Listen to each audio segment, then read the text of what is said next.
Teamwork, it makes things happen in sports and politics.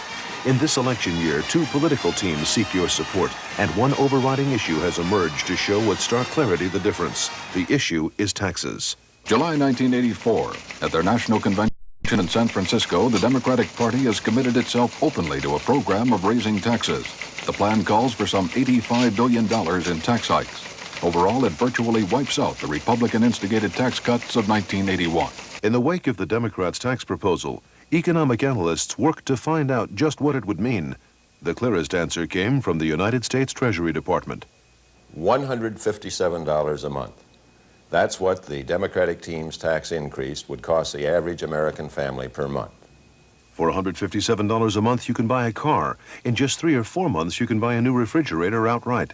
$157 a month is enough to put yourself through night school, or you can buy a computer for your kids. If a congregation of 100 people pooled that much money, they could pay for a new church or synagogue in a year. The American family doesn't need to send $157 more a month to someplace farther away, to people they don't know, to spend on heaven knows what. American family wants to save their money or maybe buy the new car, send a daughter or son to college. Well, the Democratic Party, the Democratic team, really believes that America would be better off if they spent your $157 a month on their liberal welfare programs. And it's not just their candidate for president, it's the whole Democratic team, especially in the House of Representatives. The Democrats are the party of high taxes and big government. I don't agree with that, and that's why I became a Republican. Americans are joining Congressman Ireland and switching from the Democratic to the Republican team. Particularly since this summer, we've seen a fairly dramatic increase in the number of Republicans to a point now where I think there are about an equal number of Republican and Democratic identifiers in the country. This is particularly pronounced among younger voters. When we question specifically about the proposed Democratic tax program as a means of reducing the deficit, we find a significant majority of people are opposed to it.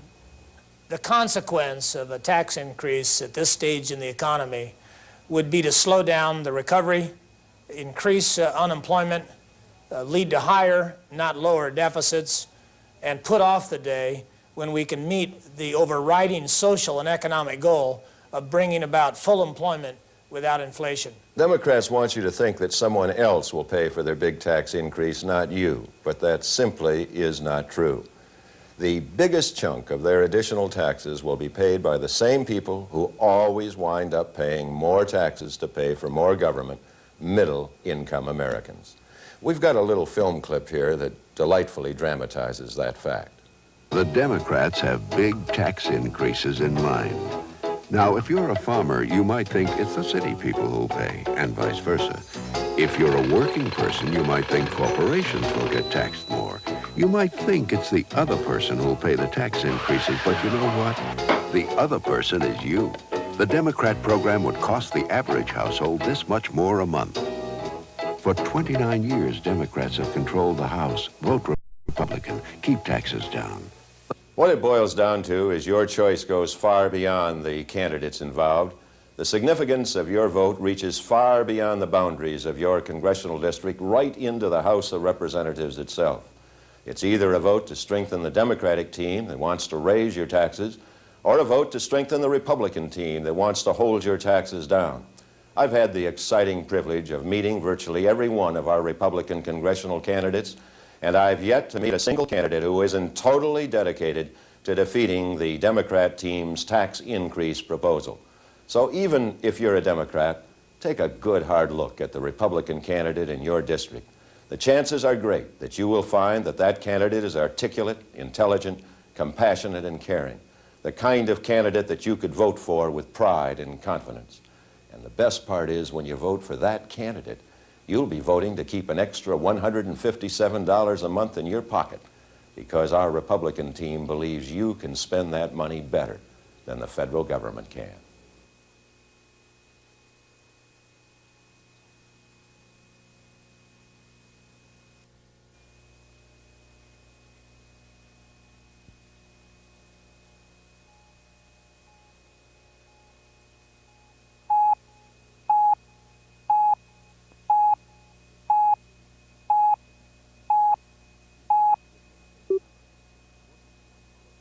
teamwork. It makes things happen in sports and politics.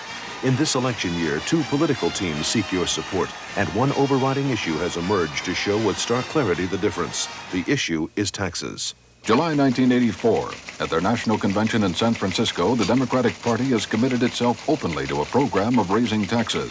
The plan calls for some $85 billion in tax hikes. Overall, it virtually wipes out the Republican-instigated tax cuts of 1981. In the wake of the Democrats' tax proposal, economic analysts worked to find out just what it would mean. The clearest answer came from the United States Treasury Department. $157 a month. That's what the Democratic team's tax increase would cost the average American family per month. For $157 a month, you can buy a car. In just 3 or 4 months, you can buy a new refrigerator outright. $157 a month is enough to put yourself through night school, or you can buy a computer for your kids. If a congregation of 100 people pooled that much money, they could pay for a new church or synagogue in a year. The American family doesn't need to send $157 more a month to someplace farther away, to people they don't know, to spend on heaven knows what. The American family wants to save their money or maybe buy the new car, send a daughter or son to college. Well, the Democratic Party, the Democratic team, really believes that America would be better off if they spent your $157 a month on their liberal welfare programs. And it's not just their candidate for president, it's the whole Democratic team, especially in the House of Representatives. The Democrats are the party of high taxes and big government. I don't agree with that, and that's why I became a Republican. Americans are joining Congressman Ireland and switching from the Democratic to the Republican team. Particularly since this summer, we've seen a fairly dramatic increase in the number of Republicans to a point now where I think there are about an equal number of Republican and Democratic identifiers in the country. This is particularly pronounced among younger voters. When we question specifically about the proposed Democratic tax program as a means of reducing the deficit, we find a significant majority of people are opposed to it. The consequence of a tax increase at this stage in the economy would be to slow down the recovery, increase unemployment, lead to higher, not lower deficits, and put off the day when we can meet the overriding social and economic goal of bringing about full employment without inflation. Democrats want you to think that someone else will pay for their big tax increase, not you, but that simply is not true. The biggest chunk of their additional taxes will be paid by the same people who always wind up paying more taxes to pay for more government, middle-income Americans. We've got a little film clip here that delightfully dramatizes that fact. The Democrats have big tax increases in mind. Now, if you're a farmer, you might think it's the city people who'll pay, and vice versa. If you're a working person, you might think corporations will get taxed more. You might think it's the other person who'll pay the tax increases, but you know what? The other person is you. The Democrat program would cost the average household this much more a month. For 29 years, Democrats have controlled the House. Vote Republican. Keep taxes down. The point is, the Democratic team wants to raise your taxes. The Republican team doesn't. We believe in low taxes. We, with the help of grassroots America, delivered you a tax cut in 1981.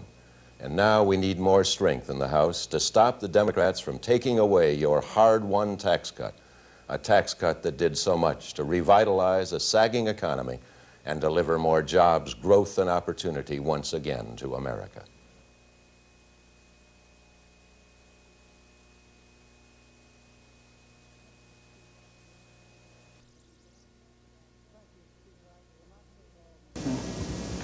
Thank you, Mr. Speaker. I will not take all of my time, but I want to talk about the $157 a month election, party politics, and the Reagan-Mondale teams in the 1984 election. The 1984 election offers the American people an unusually clear choice between two teams and two visions of the American future. The Democratic presidential candidate platform, House Speaker, and the vast majority of elected Democrats in Washington are committed to solving America's problems through higher taxes. The Republican presidential candidate, platform, House leadership, and the vast majority of elected Republicans are committed to solving America's problems through a new ideas, grassroots, effective compassion approach. The Democrats support the failed ideas of the past. They and their welfare state, bureaucratic, Washington-oriented allies need $157 a month from your family to prop up their inefficient, wasteful programs. They know you won't give them money to subsidize their failures. That is why they try to make you feel bad about your country and yourself, so that out of guilt, you will give them your money. In fact, their presidential candidate began his campaign with a promise to take $157 from your family every month in higher taxes. President Reagan and the Republicans know better. We know higher taxes kill jobs and increases government spending. We know that less people working and more government spending will not reduce the deficit. We know that higher taxes produces more inflation as everybody raises the cost of living. We know the key to solving the deficits is to create jobs and prosperity, not more taxes for the federal government.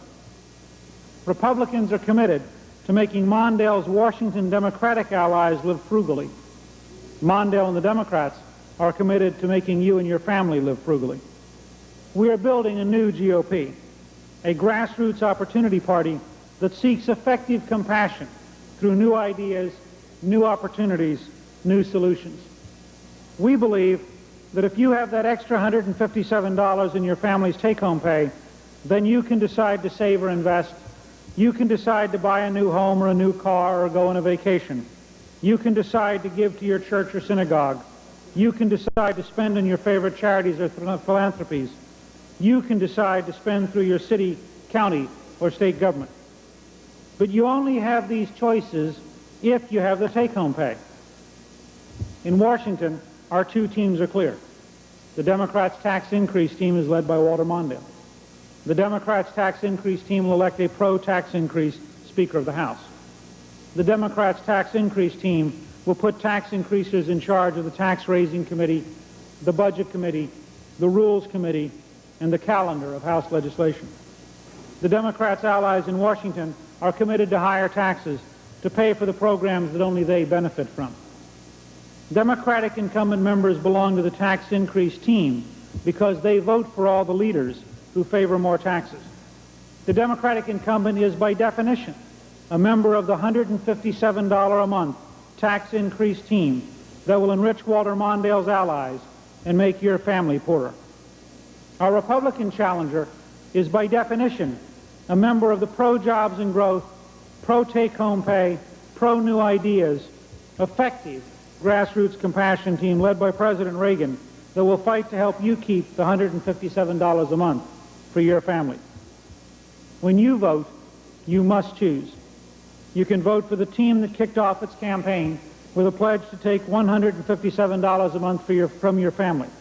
If you vote Democratic, you may pay an extra $157 every month for your mistake, and that is only the first tax increase you might see in a Mondale term.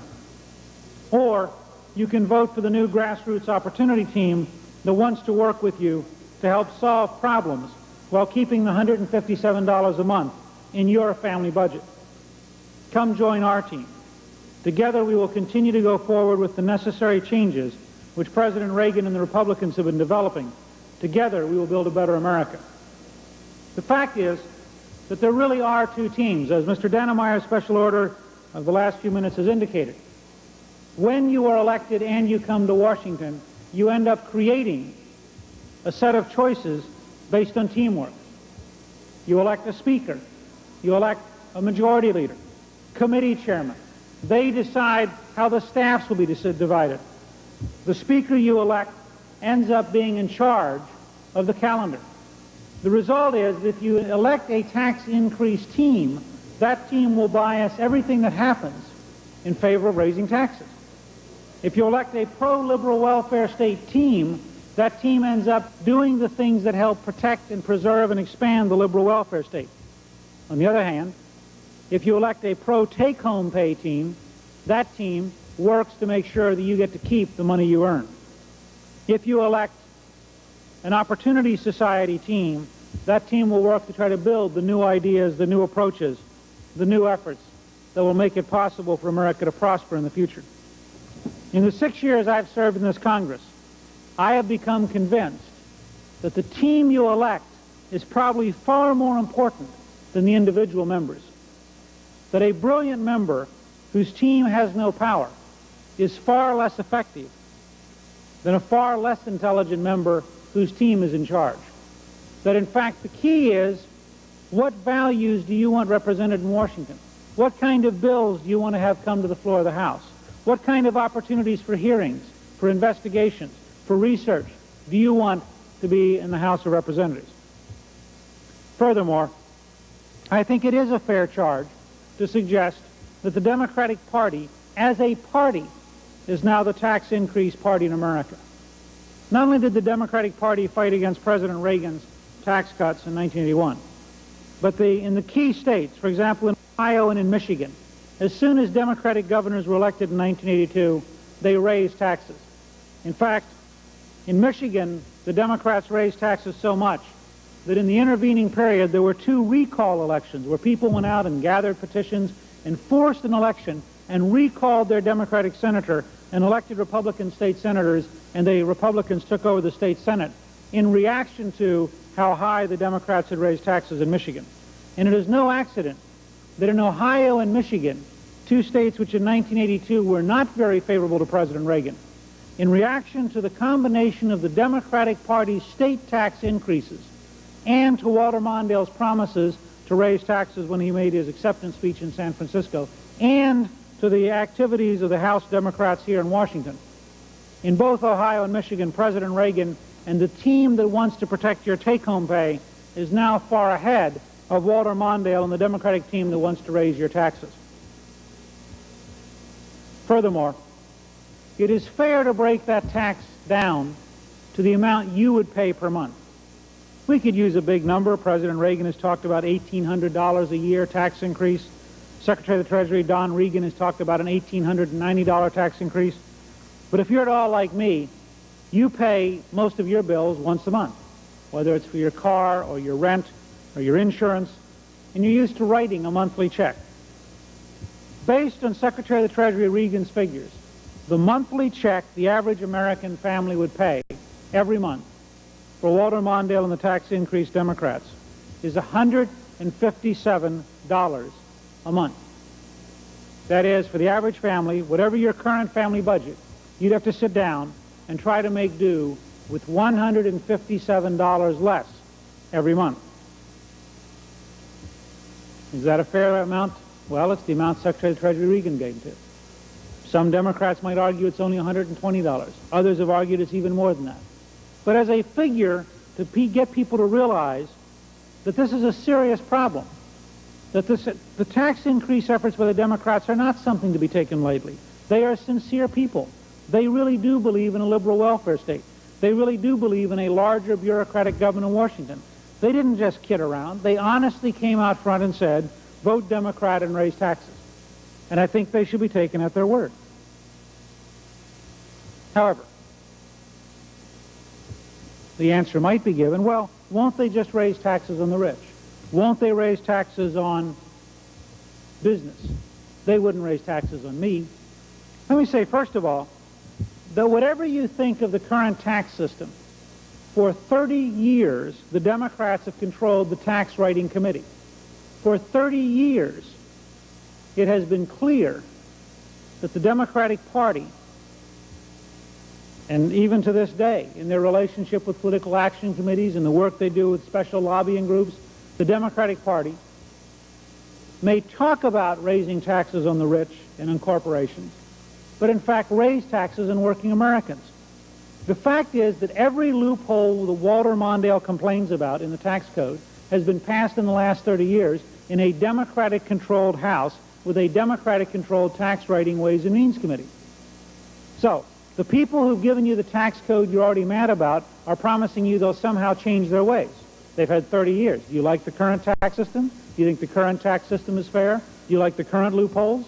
They have all been written for 30 years by Democratic-controlled committees in a Democratic-controlled House. But let's go a step further. Isn't it a fact that every time politicians come along and promise you they're going to raise taxes on somebody else, if you are a typical American, you end up paying for it? Do you really want to take the risk that this might be the first time somebody raised taxes and you don't pay? Or do you want to work on an insurance policy where you keep your own money and you vote for the candidate, the Republican candidate, who's trying to do everything possible to avoid raising taxes? Well, the Democrats will respond, this is just a sign of how selfish this campaign is. Here we are encouraging people to keep their own money. And I want to both defend the American people and make a very clear, strong statement about what's wrong with the liberal welfare state and Walter Mondale and the current Democratic policies of raising taxes and building a large bureaucracy. The American people have not suddenly grown callous and selfish and uncaring. The American people are no more cruel today than they were 30 years ago. What has happened is that the American people have come to learn that the liberal welfare state in Washington does not work.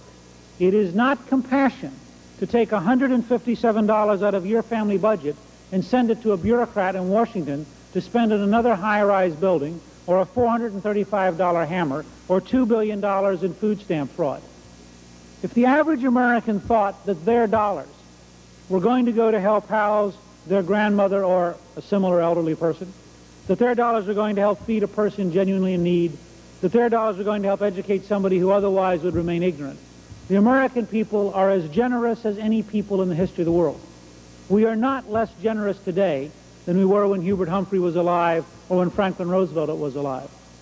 And in fact, there's something insultingly mean and nasty about Walter Mondale's suggestion that this involves selfishness.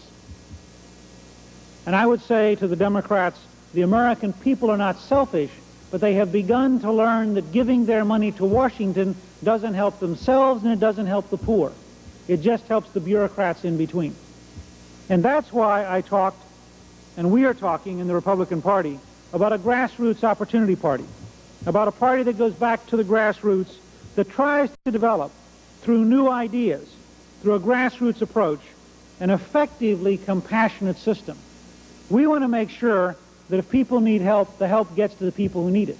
We want to take power away from Washington and put it back in the state government, in the county government, in the city government. We want to leave you with enough take-home pay that you can afford to give to your church or synagogue, to your favorite charity, to your philanthropy, to the school you once went to and are an alumnus of. We feel that if we would liberate the American people, that the American people are basically good and decent and caring, and in fact that we are appealing to their better half, if we reach out to them and say, we're going to trust you with your own $157 because we think you'll spend it on your children and your parents, on your neighborhood, on your church or your synagogue, on your charity.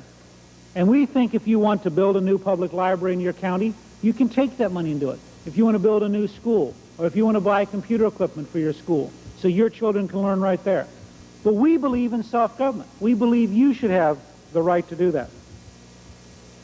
That it's your choice, not Walter Mondale's, not the Democrats. You see, the Democrats honestly believe that you are not bright enough to make those decisions, that you can't be trusted with your own money, that the best way to help America is to take $157 more every month away from you in taxes, and then they will spend it for you. Now, of course, the great problem with that is when they build a bureaucracy, they hire Americans. Now, if you don't trust Americans to make their own decisions with their own money, why would you trust the same people to make better decisions with other people's money? And, of course, that's where the whole system has fallen down. And I think the greatest and most interesting failure of the Mondale campaign and the tax increase Democratic Party this year has been the failure to understand that the repudiation of the Washington-based liberal welfare state is, in fact, a repudiation of the big government red tape bureaucracy and the approach of the old-time welfare state that simply did not work. That an entire new generation, the baby boom generation, and the young people who are in college today have come to the conclusion that sending another $157 a month to Washington for Walter Mondale and the tax increase Democrats will not make America any better, will not make the poor any better, will not make their neighborhood any better, and will make themselves and their family a whole lot poorer. And so, how would we solve the problem? Because the other great charge that the liberal Democrats make is that they have to raise taxes to pay for Ronald Reagan's deficit. Let me say, first of all, it is not Ronald Reagan's deficit. It is the deficit of the United States Congress and the President. Not a single dollar is spent by this country that does not pass from the Democratic-controlled House of Representatives. Under the Constitution, it is the House which comes first. Article 1, Section 1. Under the Constitution, every dime spent by the federal government has to start in the House of Representatives, has to be spent by the House of Representatives, or the President can't sign the bill. And for 30 years, since I was 11 years old, the same team has been in charge of the House, the Democrats. They passed bill after bill, built bureaucracy after bureaucracy, created regulation after regulation, and finally, now suddenly want to wash their hands and say, gosh, we haven't had anything to do with this.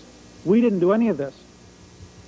In the first place, the deficit is a problem, but there are steps to solve it. I recently did 2 special orders on ways to balance the budget, but let me tonight focus on one key concept.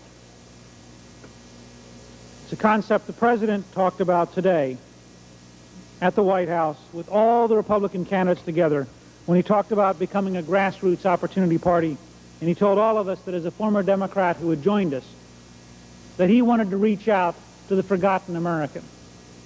The forgotten American today is that conservative or moderate Democrat who believes in hard work, in traditional values, in neighborhoods, in a safe area, who believes their country should be strong and they should be allowed to keep their take-home pay. Those forgotten Democrats cannot turn back to Walter Mondale and the tax increase Democratic Party of weakness and big bureaucracy and a welfare state.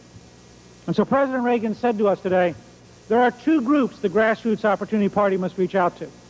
We must reach out to the young, the new people who are coming up, who want new ideas, who want their compassion to do the job. They want their compassion to truly help. They want the things they give their money to work.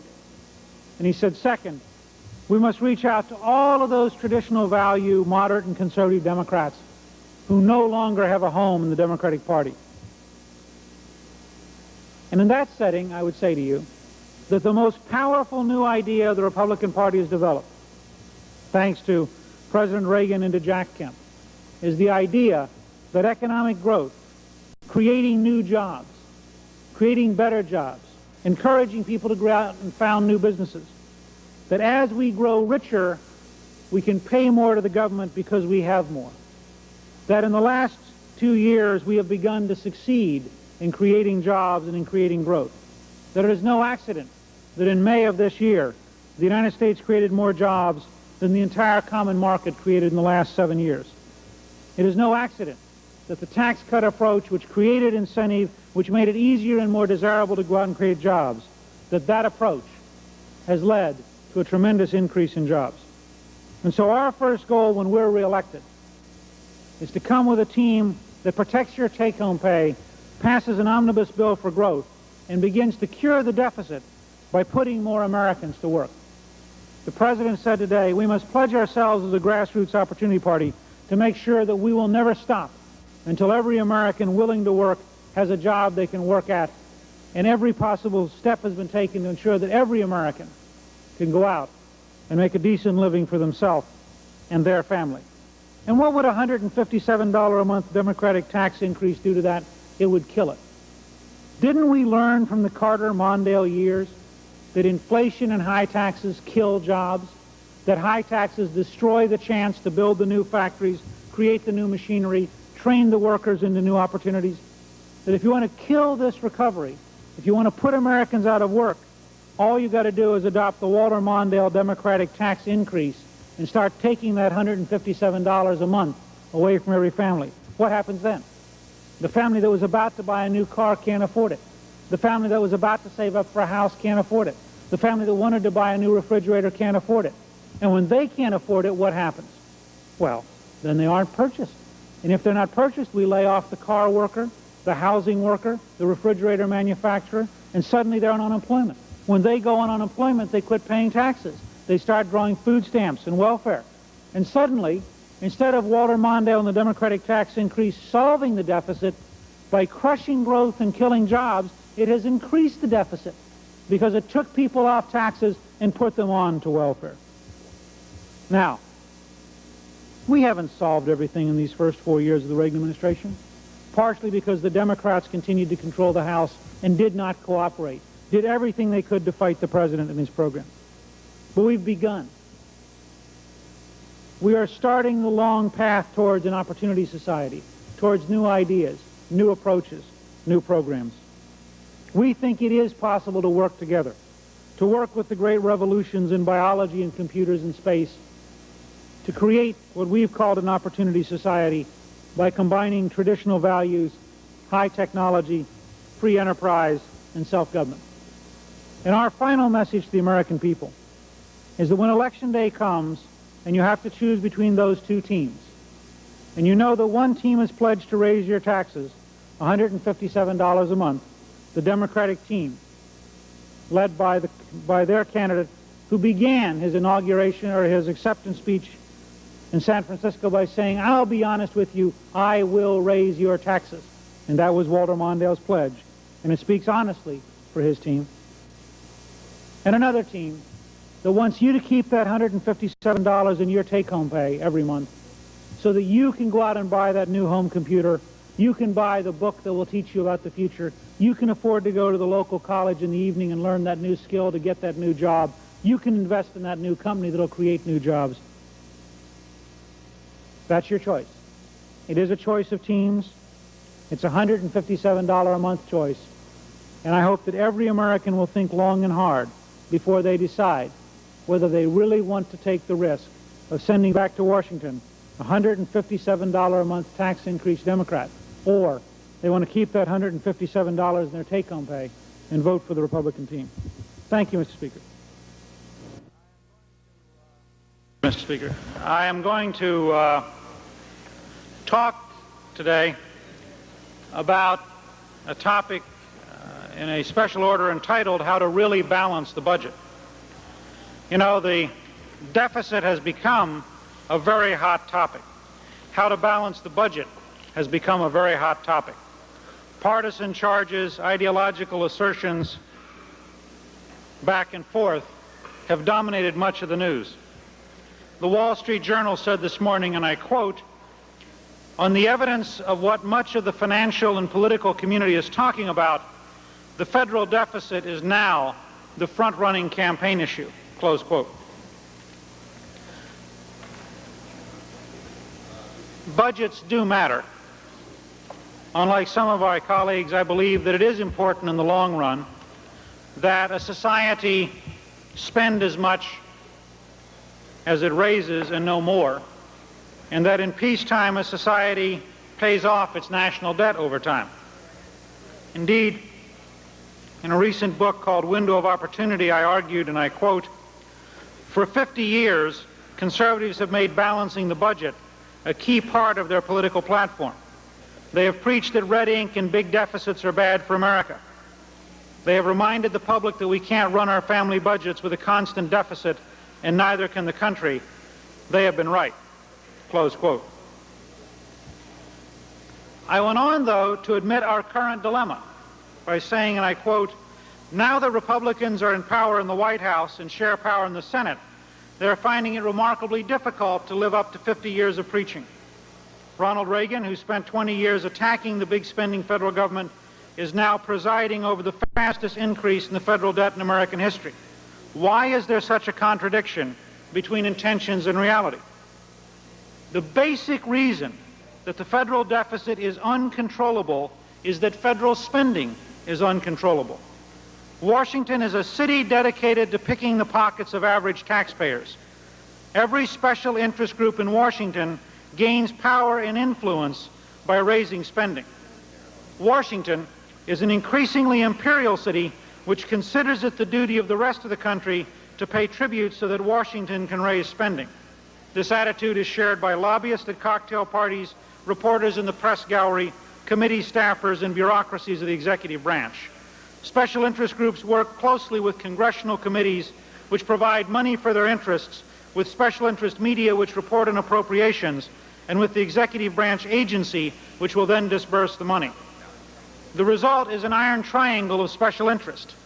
Anything which threatens the increased expenditure of public funds is by the interest group's definition bad. Since the various partisan interests mix at one another's parties, they share a general mindset which begins with the premise that, quote, nothing can be done about spending. Given that presumption, the natural corollary is that, quote, we will simply have to raise taxes. If this were a liberal country being presided over by a liberal capital, then that equation would be correct. However, the fact is that Americans are a conservative people who are increasingly angry that their taxes have gone up without curing the deficit problem, close quote. Personally, I'm convinced that we will never balance the budget until we pass a constitutional amendment to require a balanced budget. But I'm also convinced that by itself, passing that balanced budget amendment is not enough. I think that we're going to have to look at a serious Opportunity Society program to get to a balanced budget, and that's what I want to talk about today. But let me make the first point, that every liberal Democrat who talks about deficits and refuses to pass a balanced budget amendment to the Constitution to require balanced budgets should be questioned closely. Because the fact is, this House and this Congress are organized today in a manner which increases the pressure for spending, and you're only going to, in the long run, be able to control that pressure by invoking a constitutional requirement. Since deficits have been a hot topic, almost everyone seems to have come up with a plan. And there are two key characteristics of virtually every plan. And you can check them, and this is almost universally true. First, let's cut someone else's spending, and second, let's raise someone else's taxes. The Opportunity Society concept, the shift from the welfare state to the Opportunity Society, is the key to all of this. It is vital that we create an alternative for young people in the third world, an alternative to communism, an alternative to terrorism. It is vital that young people grow up understanding that if they want to improve the standard of living of their family, whether they're blacks in the ghetto, Hispanics in areas who have just moved to America, people who live still in Chad or Bangladesh, Western Europeans who want to improve their country, that the Opportunity Society concept offers hope and a practical medicine to improve the future. The Opportunity Society concept has to give direction and purpose to young people, and in that sense, the Great Opportunity Party concept has to be a concept for all the people of the world, not just America. This is vital because we have become one electronic neighborhood. Just as the Olympics were seen by 140 nations on TV, everyone is today beginning to be wired together, and by satellite we're having broadcasts that bring all of us into one room. But there are immediate practical reasons to emphasize growth in jobs, in standard of living, and in wealth. First, the domestic economy will not stand stagnation. Drucker himself makes the point in today's article that as European economies stagnate, the pressure builds to prop up the old economy. If you have tremendous growth, if there are lots of new jobs, if there's a lot of new wealth, then the old economy grows along with the new economy, and you don't have a fight over what our policies will be. But if we have a severe recession, then the old industries, automobiles, steel, the industries of the industrial age will use their political clout to protect themselves. Only by having domestic growth on a tremendous scale can you manage the transition without conflict. Second, the foreign trade pressures will build dramatically without growth. As we begin to protect our economy by cutting off European steel, Europeans will begin to protect their economy by cutting off American computers. The Western alliance will literally come in danger. Third, the third world will never be able to pay off its bank debt if it does not have a growing American economy that it can export to. If we go into a severe recession, Brazil, Mexico, and Argentina are going to face the prospect of going bankrupt because they will literally not be able to take care of everything they need. Therefore, idealism requires economic growth in jobs and standard of living. The third world requires economic growth in jobs and standard of living. The Western alliance requires jobs and economic growth and improved standard of living. And the future of the United States requires rapid growth in jobs, wealth, and a standard of living. Then how do we balance the budget? We have a 7-point plan. It starts with the understanding, as Richard Rahn of the U.S. Chamber has said, that if we simply had 5.5% real growth a year for the next 4 years, and we had relative restraint in spending, we would automatically balance the budget by the sheer increase in wealth in the United States. so many more people would have jobs, there would be so much more wealth being created that we would have caught up in revenue with our spending. But there are 7 steps that can move us in the direction of a balanced budget over the next few years. 1, we need an omnibus growth bill. 2, we need a 2-year budget and 2-year appropriations. 3, we need a new ideas bill to change the way that we run the United States government and the way we deliver goods and services. 4, we need to develop genuine frugality in Washington in the tradition of Walpole and Gladstone and Coolidge. 5, we need a simplified tax bill to draw people in from the underground economy and to lower the rates and have people shift their investment from tax shelters into real economic development, something like the Kemp-Kasten plan. 6, we need to change the way we handle interest on the debt, because the 3rd largest item of expenditure in the United States government, which is interest on the debt, is not really handled in a way which minimizes its cost, and there are potentially billions to be saved by changing the way that we pay the interest on the debt. 7, we need monetary reform to have some guarantee that the inflation rate will stay at no more than 3% or so a year in order to allow us to move into a period of relative stability. And tying the dollar either to gold or to a monetary basket based on commodities, some method of signaling the world and signaling investors that the dollar will be honest, the dollar will be stable, some kind of monetary reform has to be the 7th key component in developing a healthy budget and in balancing the budget by 1989.